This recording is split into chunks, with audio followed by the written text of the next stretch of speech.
All right, welcome to week 4. This week we are learning about establishment terrorism, which are instances where states and state supporters engage in systematic violence, either to suppress dissident challenges to the state's authority, to project foreign policy influence, or to engage in ambitious efforts to remake society. One of the most often cited examples of the latter type of establishment terrorism was, of course, the reign of terror during the French Revolution, where the people in control of the government made liberal use of the guillotine in an attempt to liquidate the French nobility and to scourge French society of the last vestiges of the Ancien regime.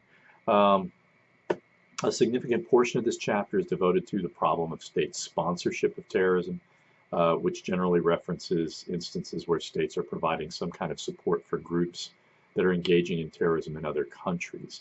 Sponsorship is often characterized as a particularly blunt tool of statecraft and a way for a weaker or beleaguered nation state to punch above its weight class and to use plausible deniability to secretly promote terrorist groups operating in regimes, operating in rival countries as a way of threatening that country with destabilization.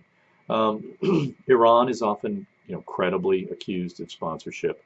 But to me, one of the worst perpetrators is Pakistan, whose powerful intelligence service, it's called ISI, Inter-Services Intelligence, has been linked to a variety of Islamic terrorist groups, and, for example, provided training and logistical support for Lashkar-e-Taiba, which perpetrated the 2008 Mumbai attacks that led to 174 deaths in India. ISI also is reputed to have close links to the Haqqani network, which is an Afghan terrorist group that has made attacks both on India and the United States. So states employ terrorism domestically as well, and there's obviously a wide range of both rationales and behaviors that states deploy, both in justifying why their actions are not terrorism, and in terms of the kinds of violence that states engage in to control their populations. We should keep in mind that states using terrorism to control their own populations are really, that's an indication of state weakness rather than strength. It's fragile states that resort to violence when their authority is challenged domestically. This week we really only have the weekly forum and quiz for graded assignments. But the Unit 1 examination is looming.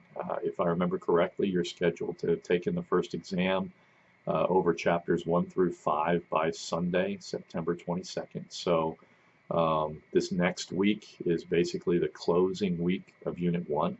So please start reviewing now if you haven't already been studying and reviewing these past chapters. Let's make sure that we're on top of things. Okay, let's have a productive week.